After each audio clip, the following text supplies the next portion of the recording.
hello there, lovely one. It's me, Helen the Great, and we're going to plot a series of different exponential functions. And you'll notice that each one is very, very similar to the one before it, or even to the first one. For example, the first one is y is equals to 3 to the power of x minus 3. But then in the second one, the only thing that's changed is we've taken minus 3 and we've changed it to plus 3. But now if we look at the comparison between the first one, y is equals to 3 to the power of x minus 3, and the third one, what's changed? Well, the minus 3 is the same as the minus 3, but then we've got 3 to the power of x, and we've got negative 3 to the power of x. Let's just change colors so that it's easier to see. So 3 to the power of x and negative 3 to the power of x. But now we look at the last one, and the only thing that's changed from the first one is now 3 is a third. So let's just highlight that in yellow and we'll put a line on top. So we're going to examine what all of these differences make, and remember that they represent the variables a and b and q. And each one of those variables have their own function. For example, q, which is the added on value, is the asymptote. So in this first one, the asymptote is going to be negative 3, but then in this one it's 3, and then we go back to negative 3 and negative 3 again. You'll see that I've pre-drawn my axes over here, so all I need to do is move my asymptotes up into the correct places. So we're going to select it, and then we're going to move it, hopefully without any problems. Let's say that's about negative 3, but then this one is plus 3. So let's select it, and we'll move it up to plus 3. The next one, once again, is down at minus 3. So select it. We'll move it up to minus 3. And the last one is also where y is equals to minus 3. Now an asymptote, as you remember, is a line that the function will always, always, always approach but never ever touch. So let's draw in, or at least label these asymptotes. The first one is y is equals to negative 3. You do get marks for labeling your asymptotes, so it's important.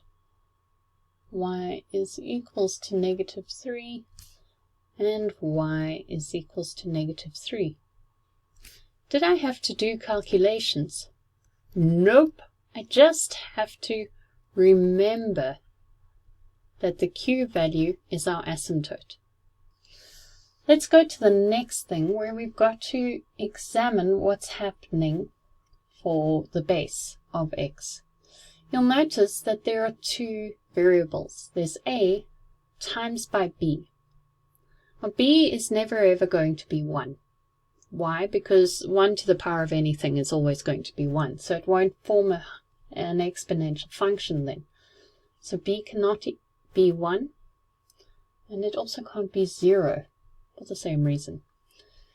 So let's take a look at this. What is the value of a? And yes, that's a trick question, because the first term should be a times b to the power of x. I know that b is 3. So what is a going to be? Well, it's going to be 1. 1 times 3 to the power of x. Now, if a is a positive number, it means the exponential function is going to be above the asymptote. Let's look at this next one. What is a? So let's just write over here. A is positive, to remind us. And we'll look at this first term. What is a going to be over here? It's also going to be 1. So therefore, a is positive. A fancy way of writing a as positive is to say that a is more than 0. But now what's happening over here? We know that it's a times by b to the power of x. We know that b can't be negative, so it's going to be 3 to the power of x. What is it multiplied by? -1. So that means in this case, a is less than 0, or in normal English, we say a is negative.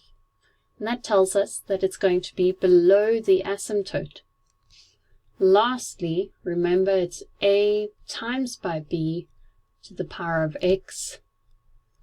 What is a in this one? It's also going to be times by 1.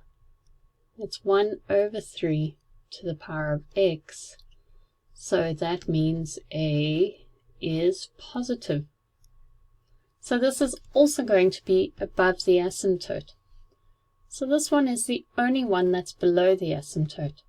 Now you'll notice that I haven't drawn these in yet, and the reason I haven't drawn them in is because I don't know whether the function is going to be increasing or decreasing.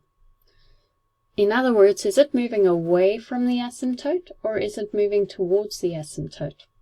And you guessed it, it is the b value that tells us this.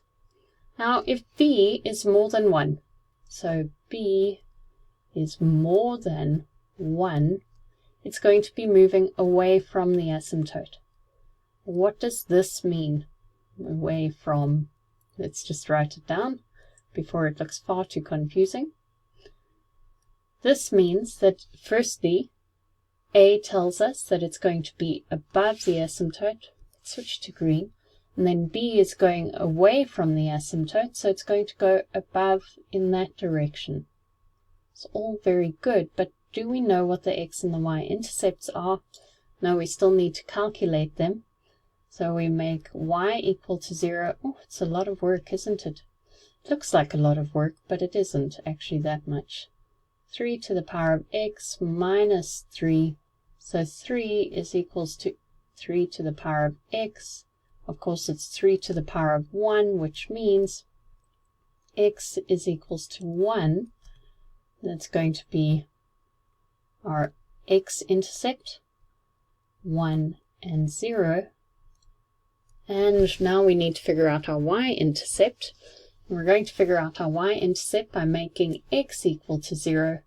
That means y is equals to 3 to the power of 0 minus 3. And if you use your calculator, you'll find that it's -2, which is roughly over there. Let's just label it. It's going to be 0 and -2. And now we can draw the exponential function.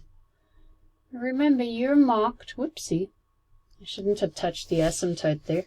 You're marked on the shape. Let's just put the ticks in. The shape, in other words, the position, and is it moving up or is it moving down? You're marked on the asymptote. You're marked on the x and the y-intercepts. You're not really marked on the calculations. So you can just draw this graph immediately. Let's go to the next one. What is the change between the first one and the second one? Well, the only change is that it's been moved up 3 units. So it's still going to look like this. So let's draw it in. Now, if it's been moved up 3 units, then this original coordinate, 0 and -2, plus 3 is going to be 0 and 1. Does that make sense? No, the reason it doesn't make sense is because it hasn't been moved up 3 units, it's actually been moved up 6 units. Good thing to check your work, isn't it? So -2 plus 6 is going to be 4. That makes a lot more sense, doesn't it? That could have been embarrassing. Me get it wrong. Anyway, we've only got one important coordinate. Remember, I find it easier to draw from the middle and then down and up again. You're still going to get 4 marks for this. There, the shape, and you'll probably get a second one because it's not going through the x-axis, which is what we want to see. So that's how that one changed to that one. But how did this third one change from the first one? The only difference is a is negative.